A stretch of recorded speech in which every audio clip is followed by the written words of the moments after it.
Hello and welcome everyone to Course Seated. Today I'll be teaching all about functions, but before that we'll be going through the recap of array and vectors. Let's move to the OneNote and then let's begin.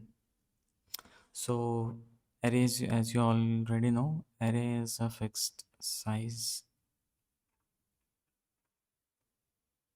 stuff. It is not dynamic, so it can't increase in size until and unless you choose to keep changing the size by defining a new array again and again. But the same array can never change the size. So basically it will be a lot of memory uses. So what is array? Arrays are basically the most basic way to store a collection of data. So here it stores data in contiguous memory.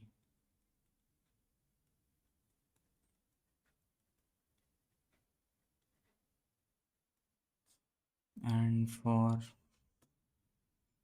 all its characteristics or personality, you can say characteristics are it has fixed size. Second, it has zero, it starts from zero index.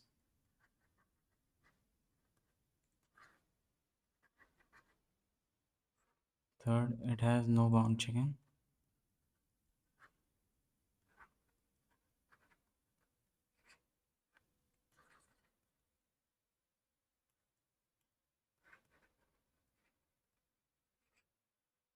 So basically what this means is that in C++ you won't be stopped from accessing array of any index even if the size is less than what you are trying to access. So C++ won't stop you from accessing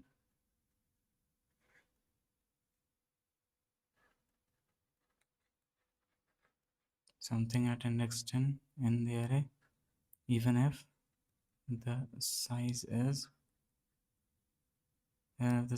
just 5. So basically we get some undefined behavior by array.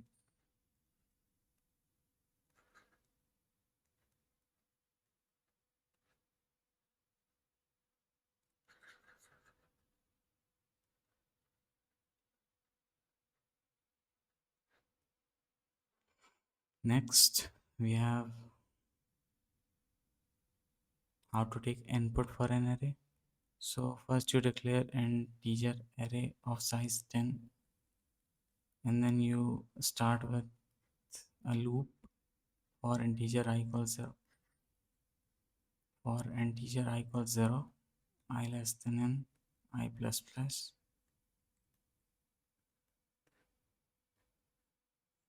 cn, ai. For 2D array just use two loops. So basically you'll use for integer I, well, I'll be just writing I for I, and then for j you have to access cn array I comma j. Basically this whole thing I've written just as I, and for integer just replace I with j over here, and then you'll get the second for loop. Then we have vectors. So what are vectors? Vectors are basically dynamic arrays, or you can say they are dynamic sized arrays. So basically their size can increase and decrease if you want. So vector, first characteristic dynamic size, second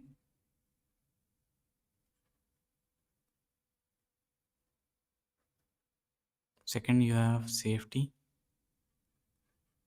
So suppose you are asked to check whether vector 10 exists or not. So you can just directly check for vector 10. If it does not exist, it will throw some error. Otherwise, it will just give you the output. So they are bound. So basically, they have some boundary checking. So bounds are checked, bounds are checked, or are in check, you can say.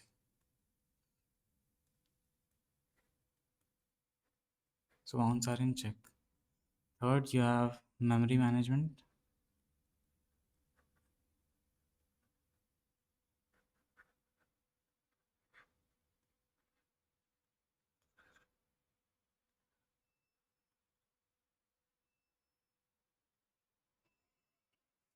Third, you have memory management. So what they do, they basically just, they handle new and delete operations for you. So basically they increase the size and do all the other stuff for you. So they handle new and delete operations for you, not operator. So new and delete operations are handled in vector. So you don't have to increase the size by yourself. So suppose I write how to add in vector. So addition is just done by vector dot pushback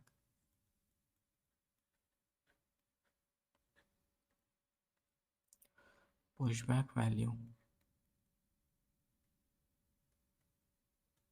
Second, you have size. How to check the size? Vector dot size gives you the size of vector. Third, you have remove.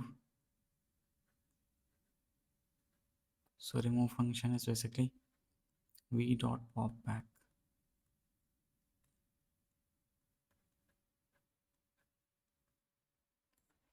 And fourth, you have clear function.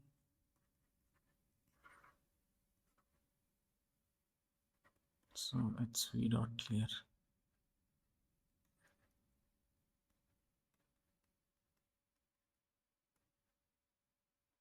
So this removes the last element. This shows the size. This adds an element at the end of vector, and this clears the complete vector. Basically, it deletes all the element from vector.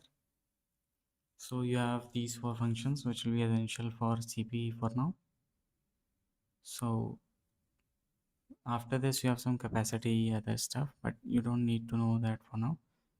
Even reserve, you don't need to know, because we can always declare or not declare the size based on our question. So let's move to the function, or just let me first show you what I taught you up until now. So how to take input in vector? Basically, you have to just define a vector by this vector integer v. So here you write the data type of, or you can say anything inside this. So basically you write the data type inside this. And second, so basically this is the syntax, vector int v. And second, you have input, where you write for int I equals 0, I less than n, I plus plus, v dot pushback, something inside this, some integer inside this. And let me just write the integer as I.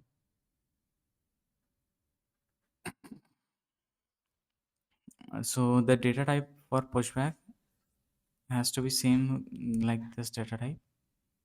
So if you write like character or string over here, character, then it will take character. If you write a string over here, it will take a complete string as the input. So it depends on you what you want to declare. So for now, I'll be declaring integer data type.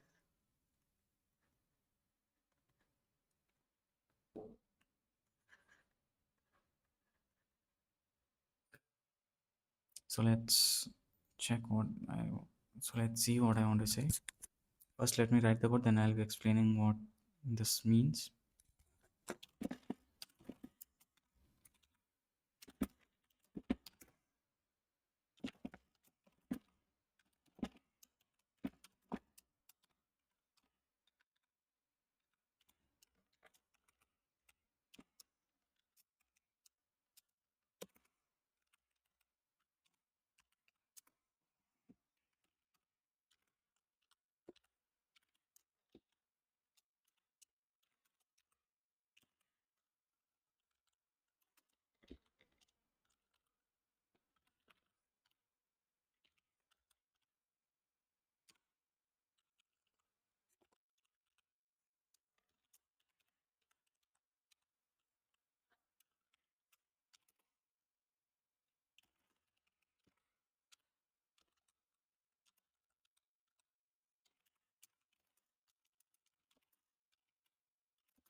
Basically, I wrote for input of an array. Since I've already taught you this, you should be able to get what I mean. So we can just copy this for loop.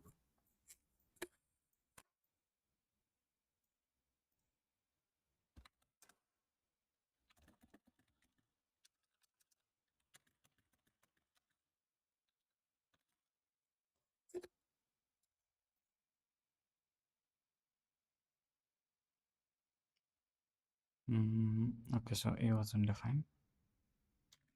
We have array as A. Sorry, A as array. So yeah, so this was the input and we didn't get any error. And to output, you just need to see out and then double less than sign and then array I. Basically, I've taught that already. So this is how you take input for a 1D array. So for 2D array,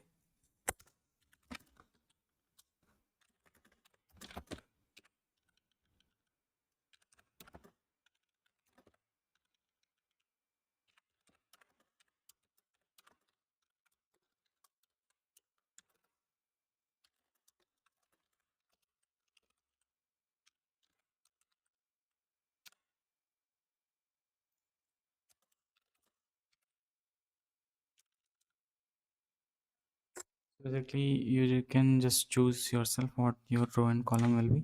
I've chosen that it will be n and m for me. So for 2D array, you need to have two variables which are n and m. So after doing this, we can just change the input.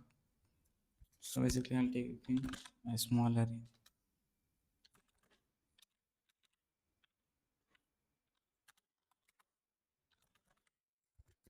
Yeah, so this should take the input as we want. Okay, I again write it as a. Well, basically, from coding websites, I have this habit of writing array as a. So basically, this was okay. After this, we can do vector. So, well, first let me tell you how to print the output. Well, basically, you never have to use array. You can like just remember that there is something like array, but we never use this. You can remember it like this. So basically, vector is the most important part in C++. So an array is just a bit fast, but yeah, there's no need to use it even if it is fast.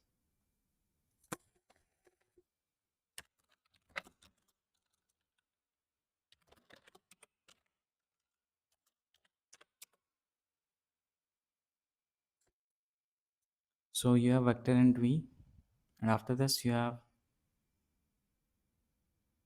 next I'll be teaching about functions, and after that we'll be moving to pair and other stuff. So today I'll try to complete as much as I can. So you have this basically out for vector. You don't declare the size of vector. You can declare, but for us we won't be declaring it for now. When you will get used to declaring size and used vector, I'll show you how to declare the size. So it will be about after 5 lectures.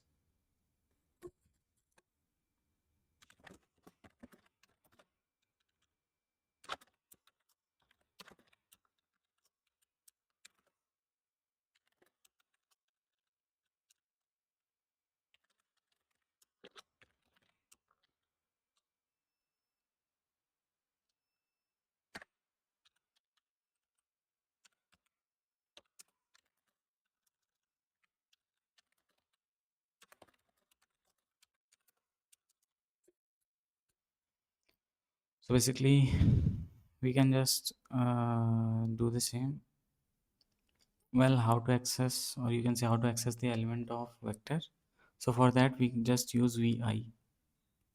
Yes, you can use either vi or you can choose index. Yesterday I taught you about, I believe, iterators, so that will be quite useful today. So we'll be using iterators today. First, I'll be showing you this method, and then I'll be showing you iterator method.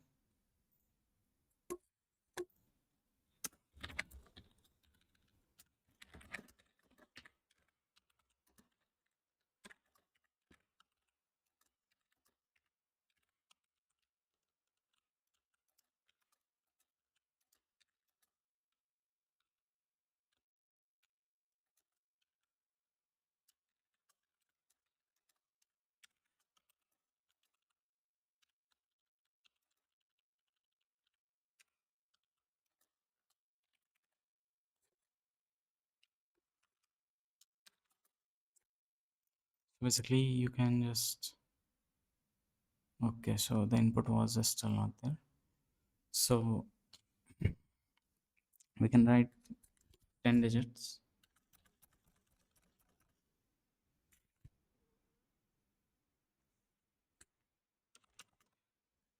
So yes, we have now 10 digits. 1, 2. Okay, so we have more than 10 digits.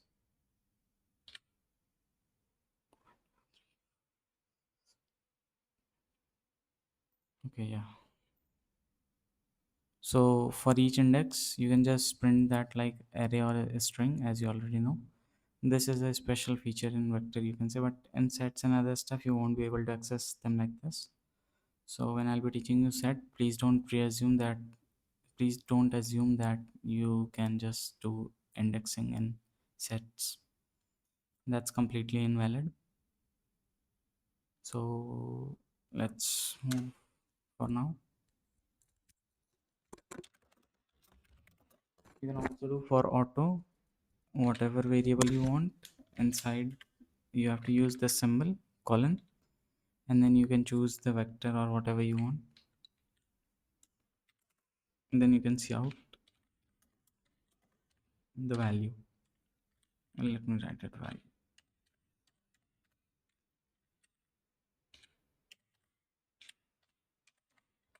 So for value, you have, for auto value is to be cout value. So next, it will print all this stuff 1, 2, 3, 4, and all the other stuff. So I believe you got the how to get into 1D array, how to get the and access the elements of a 1D array. So we did three things right now: input, accessing element, and then pushing inside the vector.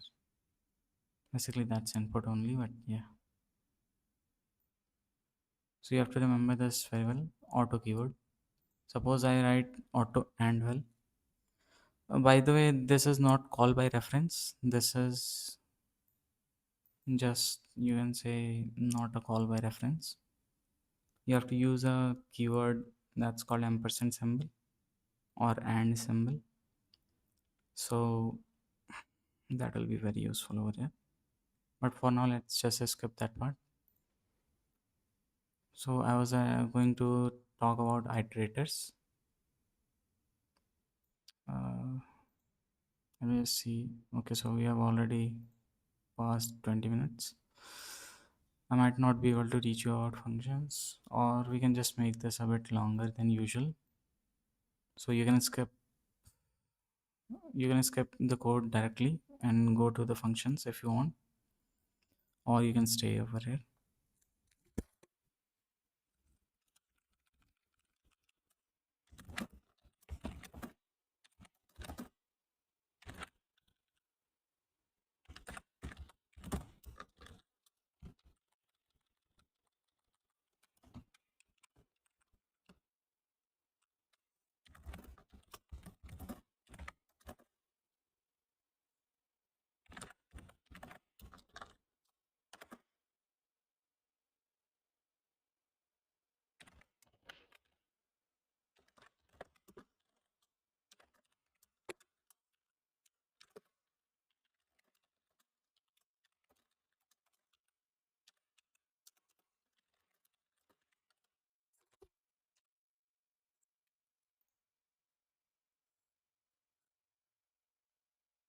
So basically, iterators are the memory address where something is located.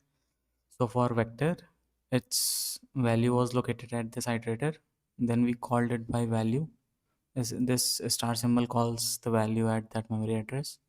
So you can just call it directly using this symbol in C++. So you already got what I wanted to say. So we can move to functions now.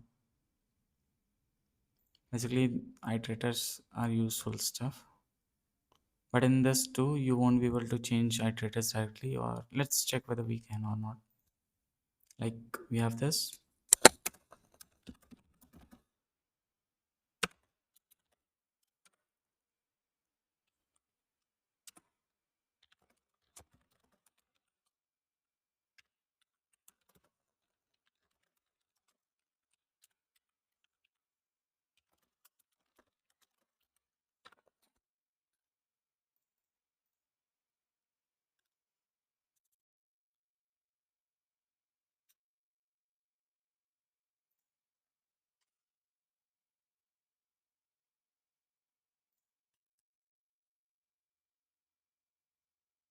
So yeah, we can directly change the value over here because we are directly accessing the element at that memory.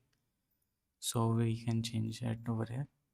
But suppose if you were just to change it equals something, then it would be different stuff. So what I basically want to say that we can call it by value over here, but the reference isn't called.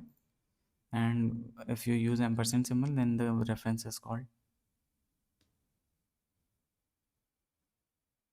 Well, so let's move to the functions, and then we'll be talking more about reference and other stuff. So first, let's start how we write a function in C++. Basically, syntax. You can use a data type or a keyword called void, function name,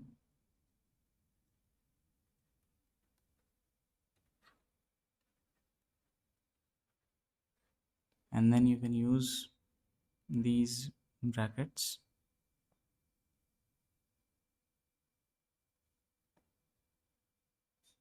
and then you can just go with the parameters, we call them, with the parameters. I hope you already know what parameters are. Basically anything, I mean, all the stuff that you need to put inside a function is called a parameter. So basically if you have an integer a, b, c and other integers, so these are basically parameters, and you have to use the data type too. So basically let me write data type and then parameter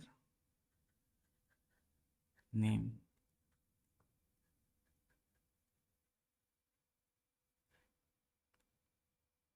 and you can just use comma. So in other stuff you just use integer a equals something like this, and then you use a semicolon, but over here you use a comma. That's the only difference in function and the other stuff. I'll be teaching you that in a few moments. And then you use curly brackets. You can choose to use curly bracket anywhere. You can either choose them here, or you can either write them over here, or you can directly write, or you can just directly write them over here. So yeah, it depends on you whether you want the curly braces to be there or here. Now suppose you are given something else. By saying that, what I mean is, first you write your code over here, and then you are asked whether you want to return anything or not. This is a return keyword. So return keyword is very important in C++. Basically in any function or in most of the functions you have to use them. Return, or you can use them even if you don't want to return anything, just to break the function. So return is basically this. You write return and then ends this. The function gets ended over here, and anything you write over here, code not to be executed. Executed. You can write the code that has not to be executed over here.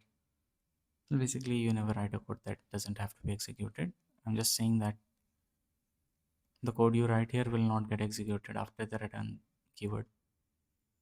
So where do you have to use return, and where do you have to use, where you don't have to use return? So in void, you don't want to use return. No return type. No return type. And data type, return type equals to data type. So by saying, when I'll be coding that, I'll be teaching you what this means. So first let's go to something. Well, let's do some basic stuff right now. Well, basically I'll be clearing this and then I'll be writing a code. Well, actually let me explain while writing. So we'll write integer, add function, and then after that integer a comma integer b, and after that you can write return a plus b.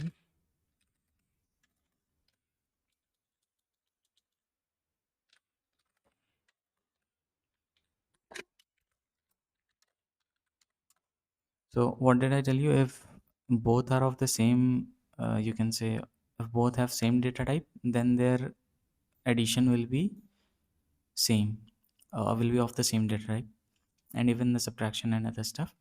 So we have return a plus b as an integer. So basically we wrote integer over here, and we are getting a value a plus b as the return data type.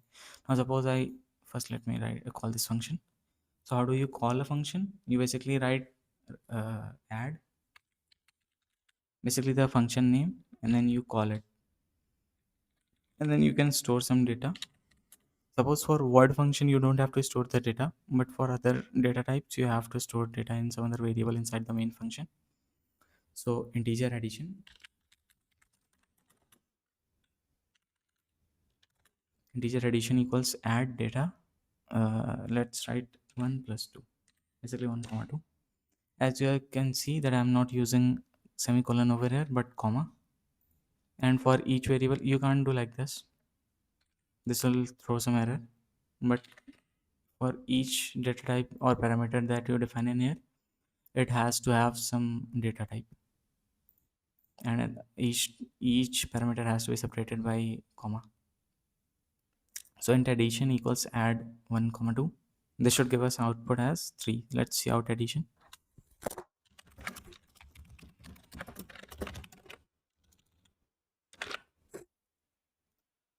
So basically, we wrote this. We can remove this, and we got 3 as the data output. Now suppose you have some conflict that you don't want to output any return data type, so you use the void function. You can use void function over here, and then you can just remove all this, and there can't be any return function in a return keyword in void function. Basically return keyword can be there, but you can't return anything. So this is valid, but return a plus b is invalid. So you can just write over here whatever you wanted to see out. You can write see out a plus b directly over here.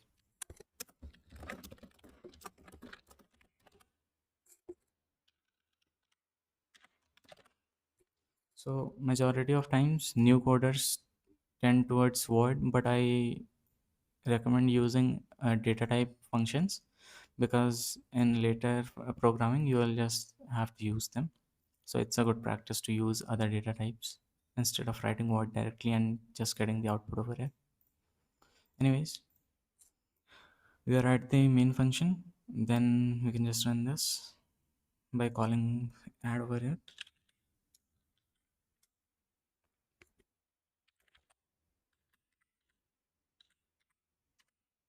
So this should also give us the output as 3. Let's see if we are getting 3 as the output. Yeah, so this was correct. Next we can move to pointers, or you can say reference data type. So how do you pass by reference in variable? So basically, instead of copying a massive object, you just directly pass a shortcut to the original data, or you can use const function, basically what I told you yesterday, const. So const is a reference that lets you, it just lets you read and write data faster than usual. Why? Because you can't just change anything if you use const. And you're getting me, right? If you don't want to change anything, use const. If you want to change something, then don't use const. So basically it's a good practice not to use const in most of the cases.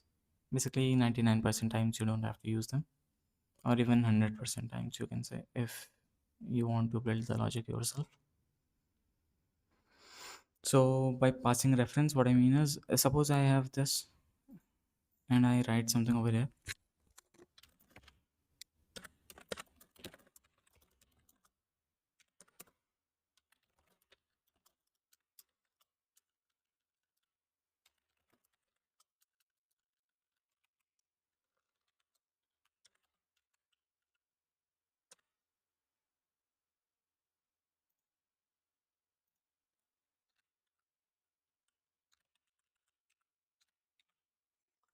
Well, basically for different functions you can use different same names, because whatever you declare over here as a local variable stays locally inside the function.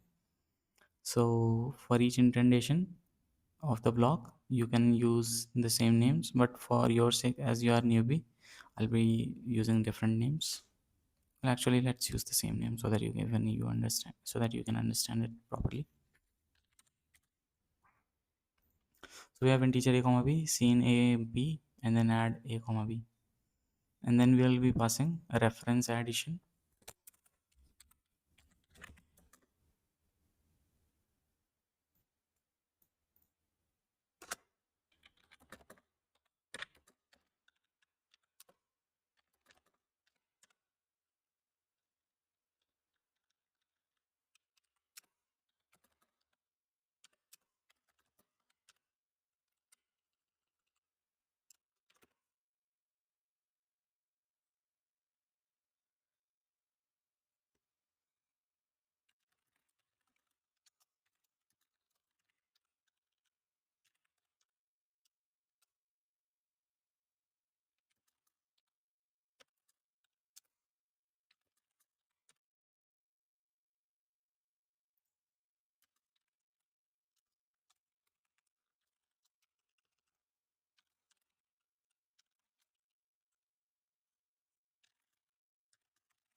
Also for reference addition you can use ampersand symbol over here.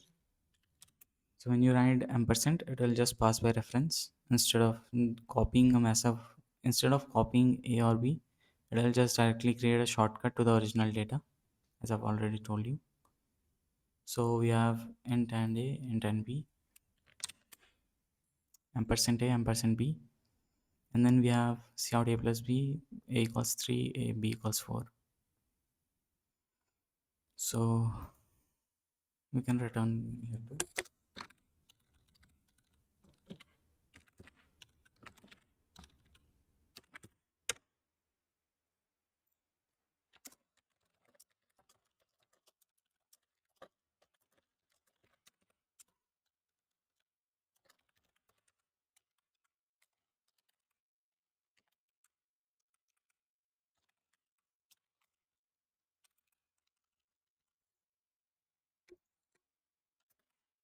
The output should be 7, and for first we'll have 7 as the output, then we'll have 3 and okay, I wrote the same numbers.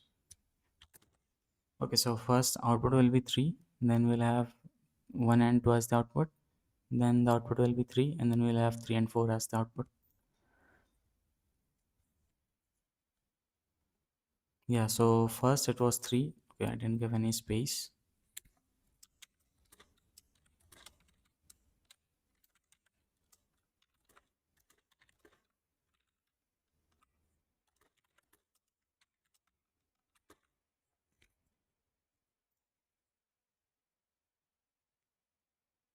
So yes, for first we have 3 as the output, then 1 and 2, then 3, then 3 and 4. Now suppose I pass this a and b in add function. Most of you will get it right because the answer is obviously 7 now, because a and b has changed to 3 and 4 due to this. Then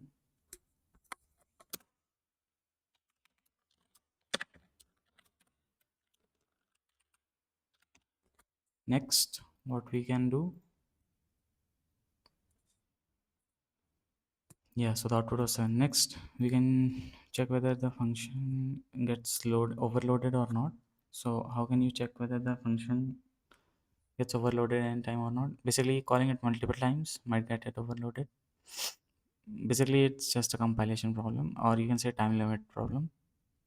That function gets overloaded. So basically you call it multiple times, and but if the parameters are different, you say that function is overloading. Well, first let me write the code, then tell you what it means.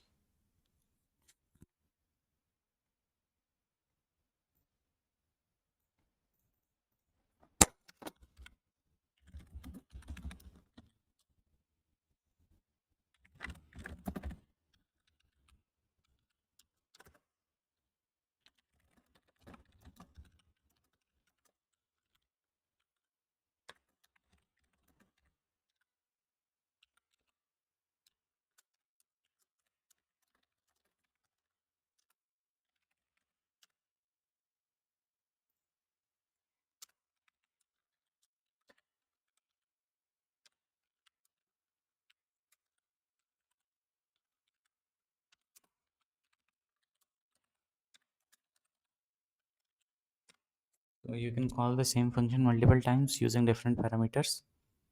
So if the parameters match, but you can't declare the same function for same data types parameters, it will show some compilation error maybe, or it might not show anything. But according to me, it should show some compilation error. We'll check that too. So for now, you have 1 and 2 as the first input, so it should give you the output for this one. Now you have the second input for this one, so it should give you output for this one. Why? Because double data type 1.2 is a double, so it accesses this, then tries to access the next stuff, which is double b. Now suppose if I change this to double a and int b, then it will just change itself to 2. It will first access this, then it will access this. Well, what I mean by that, I'll just show that later. Let's first check whether this shows any output or not. So it was 3.5. Now suppose I write this 2.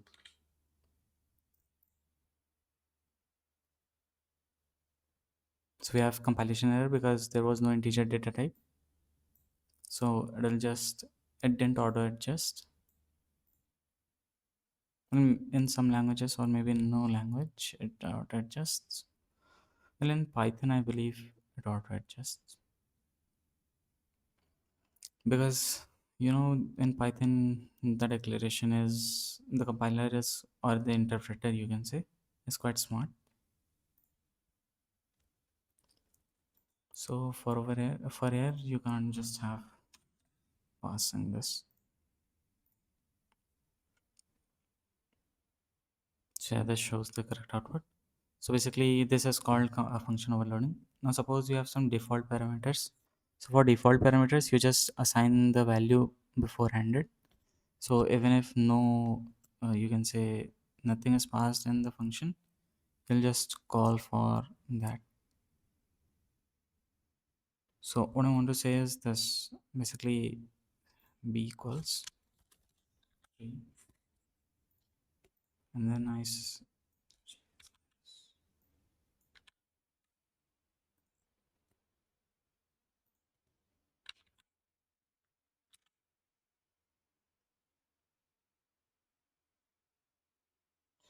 this should give us some error because we are just passing one value and there are two values. So for that we have, some other stuff to do. Well, actually I wanted to teach you all about templates too, but I believe it's late right now. We are already past 40 minutes. Well, we have add 1 and then comma 2. It won't take input as 3, it will just directly pass 2 in over here. and the output will be total overall 3. A plus b equals 1 plus 2 equals 3. Now suppose I don't pass anything, I just pass it as it is. Okay, so just happen. Okay, so basically there was no error that was defined, and so basically this was just a runtime error. The compilation didn't show any error because that wasn't declared in that. So for 1 we have integer a as 1, and for b we have 3. So it just directly added 1 and 3 itself and gave us the output. Now suppose if I write second function over here,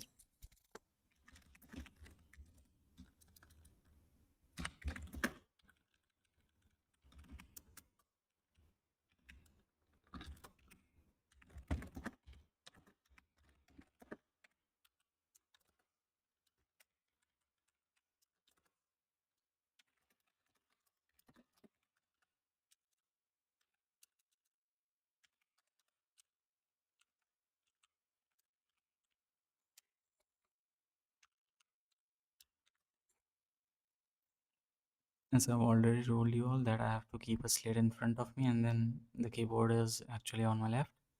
So there's some problem in typing. Yeah, so where were we? So we are at whether this will catch this or this. So if we write 1.0 and we don't have anything inside B, so what do you expect this to do? Will it throw error, or will it take some garbage value for B and add it and return the data, or even say return A plus B, or will it just do nothing? So is it error, returns nothing, or returns A plus B with some garbage value of B? Let's check what it is, because I have never done like this. Yeah, so basically it took this first one. Well, even I can't explain this why this is happening, because there are many things in C++ that few people don't understand, and most of us don't know everything about C++. It's only the creator, or you can say the person who built C++ will give you the correct answer, because he wrote the backend of C++, and we don't know much about that. So it's just trial and error method from which you learn C++. So you have to go through trial and error method again and again. So basically it took this one instead of taking this. Now I'm shocked. Let's now change this value to something else. Is equals to 1.0, or maybe 2.0. Now it should take the second one. Okay, so it is still took the first one. Oh no, it took the second one, yeah. Oh wait, what did just happen? Yeah, so basically here it took the first one, and then when I changed the value, it took the second one as the function, because we now have in both stuff we have the parameters, and then it chose the data type, and then it just accessed it over there. Next, what do we have? We have some templates, lambda expression and other stuff, but I'm already past the limit, so I'll be stopping it for today. Next we'll be learning about, I believe, set and other stuff, or we can just do some questions if you want. So I'll be putting up the poll in community tab. You can just vote it over there whether you want to have a quiz, or you want you want a lecture or a quiz. Thanks everyone for today. Thank you for watching. Bye bye.